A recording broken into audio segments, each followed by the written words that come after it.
अगर आपको एक चॉइस दी जाए कि आपको अमीर बनना है या फिर आपको वेल्दी बनना है, रिच या वेल्दी बनना है, तो ज्यादातर लोग हमेशा रिच को ही चूज करेंगे। लेकिन क्या ऐसा करना ठीक है? क्या अमीर होना वेल्दी होने से बेटर है? उससे भी ऊपर ये सवाल है कि क्या ये दोनों चीजें अलग अलग हैं? अगर हाँ तो कैसे? और एक रिच और एक वेल्दी इंसान के माइंडसेट में क्या डिफरेंस होता है, उसी के बारे में हम आज इस वीडियो के अंदर बात करने वाले हैं। तो आज इस इंपॉर्टेंट लाइव लेसन को देखने के लिए, समझने के लिए आप इस वीडियो को एंड तक देखना। अगर सिंपल वर्ड्स में मैं रिच और वेल्दी को डिफाइन करूं, तो अमीर का जो मीनिंग होता है वो ये होता है, अमीर इंसान वो होता है जिसकी जब तक नौकरी चल रही है वो तब तक अमीर है, उसकी रेगुलर इनकम आ रही है। लेकिन एक वेल्दी इंसान वो होता है जो कि प्रेजेंट में हो सकता है एक लो की लाइफ जिए, बड़ा सिंपल सादा सा होके रहे, लेकिन वो अपना फ्यूचर और अपने आने वाली जनरेशन की जो लाइफ है ना वो सिक्योर कर देता है। और वो भी इतनी सिक्योर कि मान लो अगर वो किसी मीटिंग में नहीं जाना चाहते जहां उन्हें नेटवर्किंग करने में मदद मिल सकती है, तो वो वहां ना जाना अफोर्ड कर सकते हैं। मतलब जब आप काम कर रहे हैं आप रिच हैं, और जब आप अपने तरीके से काम करने लगते हैं तब आप होते हैं वेल्दी। अगर आप अमीर बनना चाहते हैं तो आप एक हाई पेइंग जॉब करिए और उसके हिसाब से ही अपना हाई लिविंग स्टाइल बनाइए, और लीजिए आप हो गए रिच। लेकिन जो वेल्दी बनना होता है ना यार, वो एक दिन की बात नहीं होती है। तो इस डिफरेंस को समझने के लिए हम अमन और मनीष का एग्जांपल लेते हैं। दोनों की एज सेम है, 50 इयर्स, लेकिन दोनों का जो लाइफस्टाइल है ना वो बिल्कुल डिफरेंट है। तो सबसे पहले बात करते हैं अमन की, जो एक्चुअल में एक वेल्दी इंसान है। जहां उसका मन करता है घूमने जाता है, जितने का मन करता है उतनी की घड़ी पहनता है। लेकिन जो अमन की लाइफ थी ना वो हमेशा से ऐसी नहीं थी। वो अपनी जवानी के दिनों में एक एवरेज लाइफस्टाइल जीता था। तो डिग्री कंप्लीट करते ही अपनी अर्ली 20s के अंदर अमन ने अपना काम शुरू कर दिया, और उसकी जो पहली सैलरी थी बहुत लो थी, 7-8 हजार रुपए थी। भले ही अमन की जो इनकम थी वो कम हो, लेकिन उसकी फाइनेंशियल नॉलेज काबिले तारीफ थी। उसने हमेशा से सोचा था कि उसकी इनकम जितनी भी हो, उसका जो 10% है वो हमेशा से अलग से रखेगा, सेव करेगा, इन्वेस्ट करेगा, और कभी भी किसी तरीके का लोन या डेट नहीं लेगा। कंसिस्टेंसी और सालों के हार्ड वर्क के बाद जो अमन की इनकम होती है वो 5 लाख रुपए पहुंच जाती है। जिसके बाद भी उसने अपना जो लाइफस्टाइल है ना बिल्कुल एवरेज रखा, क्योंकि जो अमन था ना वो एक विजनरी था। क्योंकि उसका फोकस आज के डोपामिन पे नहीं था, उसका फोकस आने वाली जो वेल्थ थी उसके ऊपर था। तो उसने अपने बच्चों को पब्लिक स्कूल में पढ़ाया, और जब अमन को फ्लैट लेना था तो उसने क्या किया, उसने इकट्ठा सारे पैसे जमा करके फ्लैट की एक बार में ही पेमेंट कर दी। और जैसे उसको धीरे धीरे फील होने लगा कि उसको अब एक गाड़ी की जरूरत है घर के अंदर, तो वो एक सेकंड हैंड कार लेके आता है जिसकी पेमेंट वो पूरी करता है। एक एवरेज लाइफस्टाइल जीकर और साल की 10% इनकम को इन्वेस्ट कर अब 28 साल के बाद जो अमन की टोटल इन्वेस्टमेंट है वो लगभग 4 करोड़ रुपए तक बढ़ चुकी है। और ये मत भूलिएगा कि अमन के ऊपर किसी तरीके का लोन या डेट का बोझ था ही नहीं। इतनी सेविंग्स होने का मतलब ये है कि अमन या उसकी फैमिली अगर 8-10 साल तक कुछ ना भी कमाए, तब भी इस वेल्थ के सहारे वो अपने 8 से 10 साल की लाइफ आराम से काट सकते हैं। तो चलिए अब बात करते हैं मनीष की। और रियल वर्ल्ड में जाते ही उसकी 5 लाख रुपए की सैलरी लग गई। वैसे ऐसे लगती तो नहीं है इतनी 5 लाख रुपए की, लेकिन लग गई मान लेते हैं। बढ़िया लगा ना, राइट?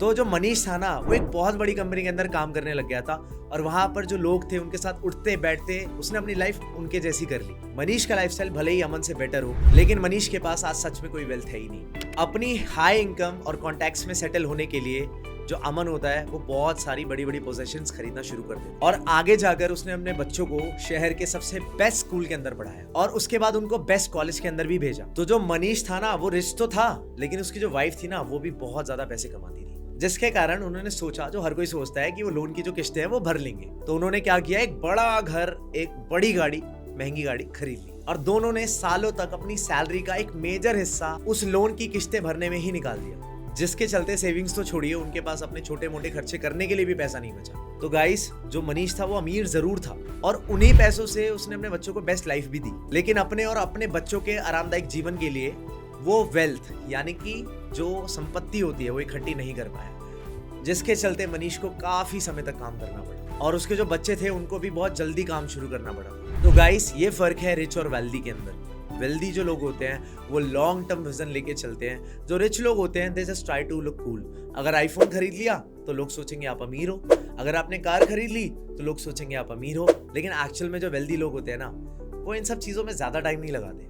ठीक है, मैं सिंपल सी बात करता हूँ, आज मेरे पास कोई कार नहीं है, आईफोन भी था, मैंने अपने छोटे भाई को दे दिया। You know why? क्योंकि है ना, शायद मुझे वो चीजें ना रिच दिखा सकती है, मुझे दिखना नहीं है। मैं आप सबको एक ही बात हमेशा कहना चाहता हूँ, अगर आप मेरे चैनल पे हो और मेरे माइंडसेट को समझ पा रहे हो, the goal is to be wealthy not to look rich.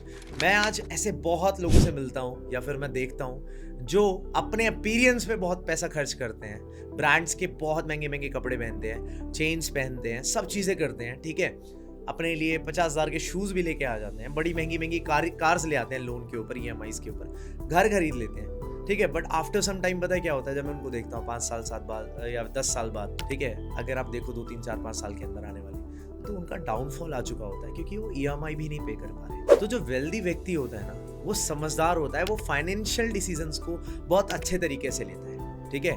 और मैंने भी ऐसे बहुत सारे जो फाइनेंशियल एक्सपर्ट्स हैं उनसे राय ली है, उनके कोर्सेज लिए हैं, उनसे ट्रेनिंग्स लिए हैं, एंड रियल लाइफ में भी मैंने वेल्थ को मैनेज किया है, ठीक है। मैंने पैसा कमाया भी है बहुत सारा, ठीक है। वो 7 फिगर्स अ मंथ वाला जो अमाउंट है वो भी मैं कमा चुका हूँ। और वो कमाने के बाद मुझे ये चीज़ फील हुई है कि यार जो वेल्थ होती है ना, कई लोग ऐसे होते हैं जो 5 लाख रुपए भी अगर अकाउंट में है तो अपने आप को वेल्दी मानते हैं, फ्लेक्स मारते हैं। और कुछ हमारे जैसे भी लोग होते हैं जिनके अकाउंट में भाई 30 40 50 60 लाख पड़ा भी होता है, तभी उनको लगता है कि यार हम ब्रोक हैं। तो आपको एक माइंडसेट लेके आना पड़ेगा। इसीलिए मैं कहता हूँ, मैं तो अपना जीवन बड़ा सादा सिंपल सा जीता हूँ, ठीक है। हाँ, मौका आता है तो यार I also like become the best, अच्छे कपड़े पहनना, बाहर घूमना, ट्रैवल करना, ठीक है, गैजेट्स नए नए खरीदना, दैट्स अ थिंग।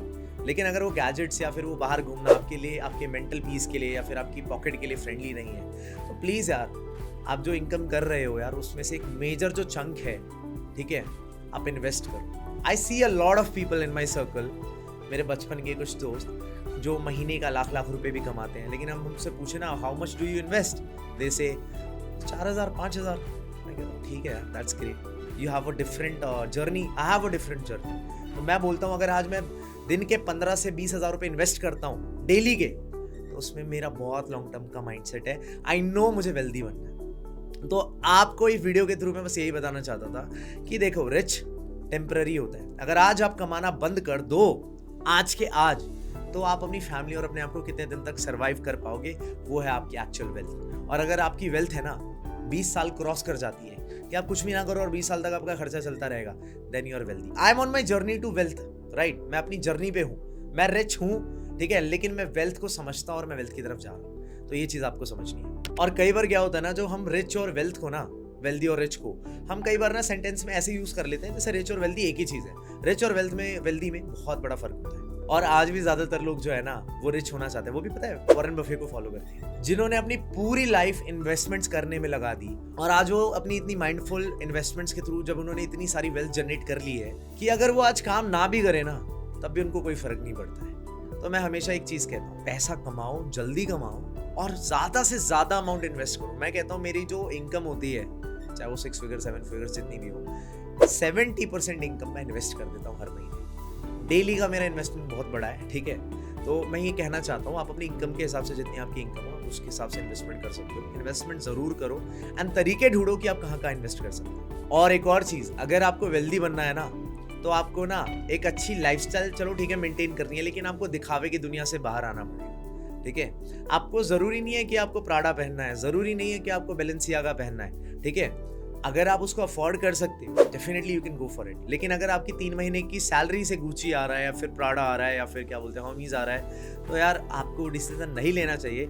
आजकल लोग क्या करते हैं कि अरे तेरे पास गाड़ी नहीं है, ओ तेरे पास तो शायद पैसे नहीं होंगे। लाइक पीपल थिंक कि अगर मैंने कार नहीं ली है तो मेरे अकाउंट में पैसा नहीं है। मैं लिटरली ये बताता हूँ, अगर मैं आज चाहूँ तो मैं रॉल्स रॉयस भी डाउन पेमेंट में लेके आ सकता हूँ, ठीक है। लेकिन बात वही है, अगर मैंने डिसीजन ले लिया तो मैं अपने पैर पे कुल्हाड़ी मार लूंगा। क्योंकि जो वेल्दी लोग होते हैं, जो फाइनेंशियली चीज़ों को समझते हैं, फाइनेंस को समझते हैं, वो भूल कर भी सपने में भी ऐसी गलती नहीं करेंगे, ठीक है, कि यार मुझे तुम्हें दिखा के इंप्रेस नहीं करना, ठीक है। If I am wealthy, I M living my best life, I can start multiple businesses. मेरी शक्ल, मेरा दिमाग, मेरा सिर्फ दिमाग लगने वाला, उसमें शक्ल नहीं लगने वाली। मुझे किसी को फर्क नहीं पड़ता मैंने ज़ारा पहना है या फिर मैंने क्या पहना हुआ है, ठीक है। By the way this is Zara, but मैं टैग लगा के नहीं घूम रहा कि मैं ज़ारा वाला हूँ, ठीक है। कर सकते हो इफ़ यू आर लाइक अच्छा कमा रहे हो, लेकिन प्लीज़ आने वाले 20-25 साल के लिए अगर आप मान लो SIPs में इन्वेस्ट कर रहे हो या फिर आपने गोल्ड सिल्वर खरीद रखा है या फिर आप कोई भी ऐसी इन्वेस्टमेंट कर रहे हो, लैंड या शॉप खरीद ली है, प्लीज़ करो। अभी शायद आपको लग रहा हो अभी मस्ती कर लेते हैं, पी लेते हैं, खा लेते हैं, गर्लफ्रेंड पे खर्च कर लेते हैं। आई एम टेलिंग यू, आने वाले टाइम के अंदर ना, नहीं आज जैसा तुम्हें फील हो रहा है ना, एग्जैक्टली वैसा फील होगा। लेकिन उस टाइम जो अच्छा फील होगा वो तुम्हें वेल्थ की वजह से होगा, ठीक है। पैसा होगा ना पावर होती है, और पावर होती है तो खुशियाँ होती हैं। एंड ये बात सच है, मनी कैन बाय हैप्पीनेस, क्योंकि पैसे से खुशियाँ मिलती हैं, ये सच्चाई है। तो आप डिसाइड करिए आपको रिच बनना है या वेल्दी बनना है, ये आपकी कॉल है। तो अगर आप योलो पे विश्वास करते हैं कि you live your life once, है ना, एक ही बार जिंदगी मिली है, जी लो, है ना, तो तब भी ठीक है, कोई दिक्कत नहीं। लेकिन अगर आप अपनी फैमिली का फ्यूचर सिक्योर करना चाहते हैं और अपना फ्यूचर सिक्योर करना चाहते हैं, तो उसके लिए आपको इन्वेस्टमेंट्स करनी पड़ेगी, आपको वेल्दी बनना पड़ेगा। और आप कमेंट सेक्शन में जरूर बताना कि आज आप इन्वेस्टमेंट किसके लिए करना चाहते हो, मम्मी के लिए, पापा के लिए, भाई के लिए, बहन के लिए, अच्छी क्वालिटी एजुकेशन के लिए। कमेंट्स में जरूर बताना। तो अगर आपको ये वीडियो पसंद आई हो तो जरूर चैनल को सब्सक्राइब कर लेना, वीडियो को लाइक कर लेना, कमेंट जरूर करना। एंड जो आपका दोस्त है जो बहुत पैसे उड़ाता है, जो बड़ा शो ऑफ करता है, उसको जरा ये वीडियो भेजना, उसको बताना कि अमन राजपूत सर हैं, वो बैठे हुए हैं और वो वेल्दी हैं, वेल्दी के रास्ते में है। और मेरे सर्कल में मैं बोलता हूँ मोस्ट लोग जो है ना वो सारे वेल्थ की तरफ ही जा रहे हैं, ठीक है, क्योंकि हमारे मेंटोर्स ही ऐसे हैं। तो भाई या तो अमीर दिख लो या अमीर बन लो। एंड मैं सच बात बता रहा हूँ, अमीर बनने में जो मजा है ना वो दिखने में नहीं है, ठीक है। Thank you so very much, I will see you in the next video.